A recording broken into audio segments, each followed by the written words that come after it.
विभाग का कहना है कि जून से लेकर अगस्त तक तीनों महीने सामान्य से ज्यादा बारिश हुई और अब सितंबर के एंड में मानसून की विदाई का दौर शुरू होगा, सितंबर महीने के अंतिम दिनों में, है ना। बाकी अभी तो कुछ दिनों के लिए आईएमडी ने उत्तर और पश्चिम भारत के अधिकतर राज्यों में भारी बारिश की चेतावनी दी है। दिल्ली में भी 5 सितंबर तक बादल छाए रहेंगे। सबसे ज्यादा भयंकर हालात अभी पंजाब में चल रहे हैं भारी बारिश बाढ़ की वजह से। पंजाब में 37 सालों बाद सबसे भयंकर बाढ़ आई। अब तक 30 लोगों की मौत हो गई। 2.5 लाख से ज्यादा लोग बाढ़ से प्रभावित हैं। पंजाब के 12 जिलों में बाढ़ आई हुई है वैसे तो, लेकिन भारी बारिश की वजह से खतरनाक हालात लगभग पंजाब के सभी 23 जिलों में चल रहे हैं। कई जिलों में तो आपातकालीन प्रतिक्रियाएं भी सक्रिय हुई। देखिए, बाढ़ से पंजाब में अब तक 20,000 लोगों को रेस्क्यू किया गया। 174 राहत शिविर स्थापित किए गए। 1400 गांव से भी ज्यादा बाढ़ की चपेट में आ रहे हैं। और इन बाढ़ के हालातों में भी देखिए दोस्तों, पंजाबियों के साहस की कहानियां, रात रात भर जाग कर बांध बना रहे हैं, अपना काम धंधा कारोबार छोड़कर बाढ़ में फंसे लोगों का रेस्क्यू कर रहे हैं, अंधेरे में मोमबत्तियों से रोशनी कर रहे हैं। यह है पंजाबियों की हिम्मत और हौसला। प्रधानमंत्री नरेंद्र मोदी ने भी पंजाब के मुख्यमंत्री भगवंत मान से फोन पर बातचीत की, बाढ़ का जायजा लिया। पंजाब सरकार ने 60,000 करोड़ के राहत पैकेज की मांग की है केंद्र सरकार से। और इधर देखिए, बॉलीवुड से भी कुछ मदद का ऐलान हुआ। पंजाब में बाढ़ पर दिलजीत दोसांझ ने गोद लिए 10 गांव। एमी विर्क ने भी 200 पीड़ित परिवारों की जिम्मेदारी ली। गुरु रांधवा, संजय दत्त ने भी मदद का हाथ बढ़ाया। और बीते दिन सोनू सूद ने भी आपको बताओगे मदद का ऐलान किया था ना। तो अच्छी बात यह है कि बॉलीवुड एक्टर भी प्राकृतिक आपदा बाढ़ में प्रभावित लोगों की मदद करने के लिए आगे आए हैं। वैसे अभी भी पंजाब में अगले 36 घंटे भारी बारिश का अलर्ट है। 12 जिलों में भयंकर बाढ़ आएगी। और भी सतलुज नदी ओवरफ्लो पर चल रही है। भाखड़ा नांगल डैम के भी 7 फीट तक गेट खोले गए। चलिए कुछ और राज्यों के मानसून की स्थितियां देखिए दोस्तों। झारखंड के भी 11 जिलों में भारी बारिश की चेतावनी। बंगाल की खाड़ी में लो प्रेशर का एरिया बन रहा। 5 सितंबर तक हल्के से मध्यम दर्जे की बारिश होगी। और छत्तीसगढ़ में भी देखिए, 12 घंटे से बाढ़ में फंसे एक शख्स को सेना के जवानों ने हेलीकॉप्टर से निकाला। ड्रोन से उसकी लोकेशन ट्रेस की। आज भी छत्तीसगढ़ के 5 जिलों में अलर्ट है।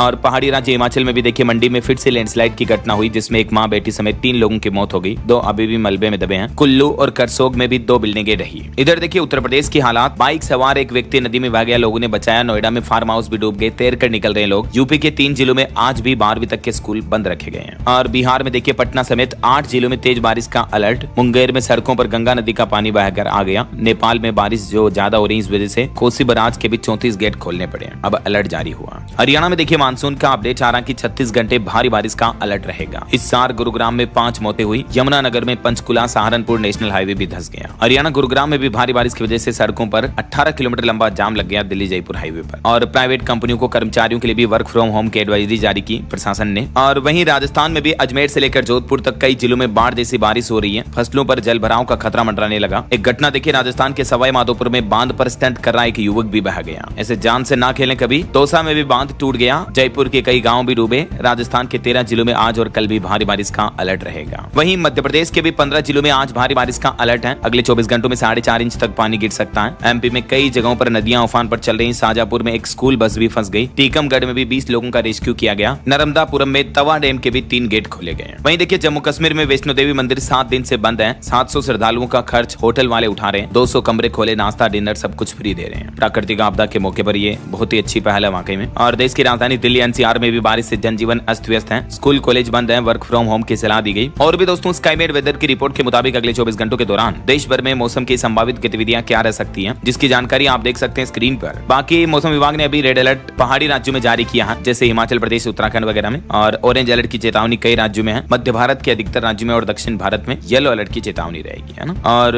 भारत के अलावा दोस्तों, हमारे पड़ोसी देश पाकिस्तान में भी अभी बाढ़ से हालात काफी गंभीर चल रहे हैं। पिछले 24 घंटों में भारी बारिश और बाढ़ में 18 लोगों की मौत हो गई। ओके, और चलिए मौसम के बाद अब अपन आज के सराफा बाजार पर नजर डाल लेते हैं। तो देखिए दोस्तों, सोने के दाम में थोड़ी गिरावट हुई। चांदी में और बढ़त रही। सोना अभी 1,04,000 रुपए प्रति 10 ग्राम पर पहुंच गया है, मामूली 69 रुपए की गिरावट के साथ। और बाकी चांदी का भाव मामूली बढ़त में रहा 33 रुपए में। और अभी चांदी का रेट 1,22,833 रुपए प्रति किलो चल रहा है। और भी अलग अलग कैरेट के हिसाब से सोने की कीमतें आप देख सकते हैं स्टेबल में। चलिए साथ के साथ कुछ मार्केट अपडेट्स पर भी नजर डाल लेते हैं। तो देखिए, भारतीय शेयर बाजार में सेंसेक्स 206 अंक गिरकर 80,157 पर बंद हुआ। निफ्टी भी 45 अंक लूट का। बैंकिंग और आईटी शेयर्स में बिकवाली रही। वहीं निवेशकों के लिए खबर है, टाटा कैपिटल का आईपीओ सितंबर के आखिरी महीने में लॉन्च होगा। इस इश्यू से 17,200 करोड़ रुपए जुटाएगी कंपनी। और बोट कंपनी के भी आईपीओ को सेबी से मंजूरी मिल चुकी है। 2,000 करोड़ का इश्यू ला सकती है कंपनी। वहीं खबर देखिए, नेस्ले कंपनी के सीईओ की नौकरी चली गई। अपनी कंपनी के एक कर्मचारी के साथ वो रिलेशन में थे। एस्ट्रोनॉमर सीईओ भी एचआर के साथ रोमांस करते हुए वायरल हुए थे। आपको बताऊंगा, उनको भी इस्तीफा देना पड़ा था। और वहीं देखिए, मार्केट रेगुलेटर सेबी ने इंडेक्स ऑप्शंस में इंट्राडे पोजीशंस की निगरानी के लिए नए ढांचे का ऐलान किया। शेयर बाजार के निवेशकों के लिए एक जरूरी अपडेट ये है, अगले महीने 1 अक्टूबर से कुछ नियम बदलने जा रहे हैं। इंडेक्स ऑप्शंस पर नई पोजीशन लिमिट लागू करने का ऐलान किया है मार्केट रेगुलेटर सेबी ने। अब ऐसे में नई लिमिट क्या होगी और ये बदलाव लागू करना जरूरी क्यों था, इससे क्या क्या असर पड़ेगा ट्रेडर्स मार्केट वगैरह पर, इस बाबत डिटेल जानकारी आप देख सकते हैं स्क्रीन पर। वहीं खबर आ रही दोस्तों टीसीएस कर्मचारियों के लिए भी अच्छा अपडेट, 4.5% से लेकर 7% तक कंपनी ने सैलरी हाइक यानी बढ़ोतरी करने का ऐलान किया है। और एक अपडेट आ रहा, Karunesh Bajaj audit bureau of circulation के चेयरमैन बने। ओके, और चलिए मार्केट अपडेट के बाद आगे बढ़ते हैं अपन खबरों में। देखिए खबर, 3 दिन की यात्रा पर अभी सिंगापुर के पीएम वोंग पहुंचे हैं। भारत दौरे पर आर्थिक संबंध को मजबूत करने पर जोर रहेगा और उनका ये पहला भारत दौरा होने जा रहा है। और वहीं जिन रेल कर्मचारियों का भारतीय स्टेट बैंक एसबीआई में खाता है उन्हें अब 1 करोड़ रुपए तक का दुर्घटना बीमा मिलेगा। रेल मंत्रालय की तरफ से ये ऐलान किया। एसबीआई और रेलवे के बीच एमओयू साइन हुए, मैंने आपको बताया था इस साझेदारी के बारे में भी डिटेल अपडेट।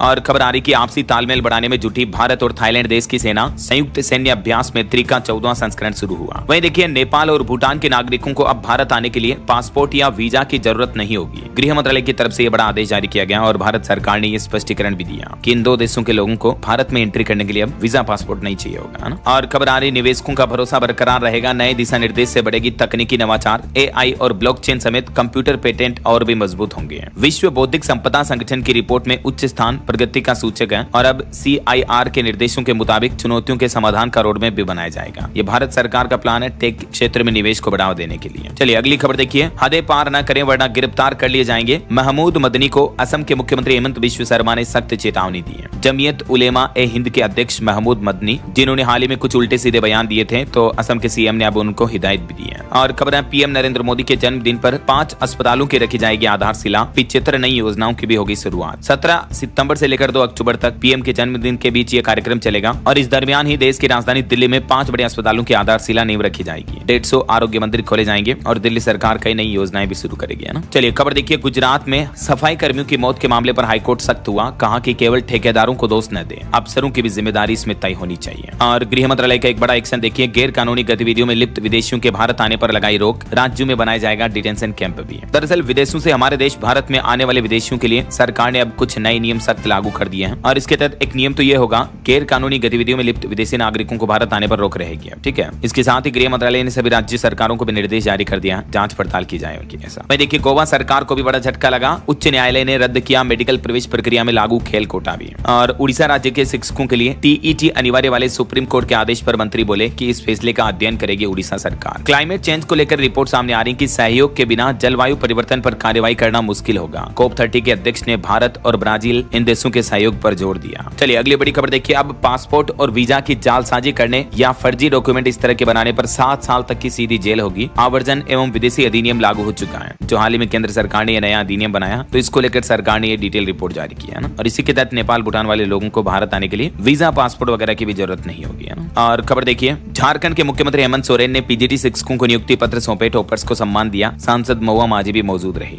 वहीं खबर आ रही है, अब घर बैठे होगी जमीन की रजिस्ट्री, इंतकाल, नामांतरण वगैरह भी घर बैठे ही खुल जाएगा। लोगों को रजिस्ट्रार कार्यालयों में भटकना नहीं पड़ेगा। हिमाचल प्रदेश सरकार इस मानसूनी सीजन में विधानसभा में यह नया विधेयक लेकर आई है और इस विधेयक को सर्वसम्मति से पारित किया गया, तो हिमाचल वासियों को इससे बड़ा फायदा होगा। अब लोग घर बैठे अपनी जमीन वगैरह की रजिस्ट्री कर पाएंगे और नामांतरण भी घर बैठे ही खुला पाएंगे, है ना। वहीं देखिए बड़ी खबर, हिमाचल में सेवानिवृत्त बैंक अधिकारी से 1 करोड़ रुपए की ऑनलाइन ठगी हो गई। ऑनलाइन ट्रेडिंग में दुगने मुनाफे का झांसा दिया और ये बड़ी साइबर ठगी का मामला सामने आया हिमाचल के जिला कांगड़ा का। मैं आपको रोजाना बताता रहता हूँ ना दोस्तों की इस तरह की ठगी के झांसों में ना आए, आप सावधान रहें बदमाशों से, है ना। वहीं देखिए, चंडीगढ़ पीजीआई में अब कर्मचारियों को नहीं मिलेगा हॉस्पिटल पेशेंट केयर अलाउंस, आदेश जारी हुआ। वहीं देखिए, अमेरिकी राष्ट्रपति डोनाल्ड ट्रंप की टैरिफ मुद्दे को लेकर आज एक इमरजेंसी बैठक होनी है और दिल्ली में भी आज से जीएसटी परिषद की बैठक शुरू हो रही है, मैंने आपको बताया था। और खबर आ रही है, राजगीर में राष्ट्रीय अंतर्राष्ट्रीय क्रिकेट मैचों के आयोजन का रास्ता साफ हुआ, बिहार मंत्रिमंडल ने मंजूरी दी। वहीं बिहार में अब पटना में भी आपको मुंबई वाला फील आएगा। ओपन डबल डेकर बस सेवा शुरू हो चुकी है पटना में इस रूट पर। और त्योहारी सीजन से पहले देखिए, कस्टमर्स को बड़ा झटका लगा। जोमेटो ने भी बढ़ती मांग के बीच 20% प्लेटफॉर्म फीस बढ़ा दी है। अब प्रति ऑर्डर 10 रुपए की बजाय 12 रुपए आपको प्लेटफॉर्म फीस के रूप में देने होंगे। हाल ही में स्विगी ने बढ़ाया था, अब जोमेटो ने भी बढ़ा दिया। चलिए खबर आ रही है, सभी राज्यों को मिलेगा जीएसटी का फायदा। देश के सबसे बड़े बैंक भारतीय स्टेट बैंक एसबीआई ने अपनी रिपोर्ट में भरोसा दिलाया और कहा कि राज्यों को स्टेट जीएसटी से 10 लाख करोड़ से भी ज्यादा और केंद्र सरकार की ओर से दिए जाने वाले पैसे से करीब 4 लाख करोड़ रुपए मिलेंगे। कुछ और हेडलाइंस न्यूज अपडेट देखिए फटाफट से दोस्तों। असम से 24 बांग्लादेशी घुसपैठियों को वापस भेजा गया, मुख्यमंत्री हेमंत बिश्व शर्मा ने कहा। और पंजाब में सीएम रिलीफ फंड में 1 दिन की सैलरी देंगे सभी आईपीएस अफसर भी।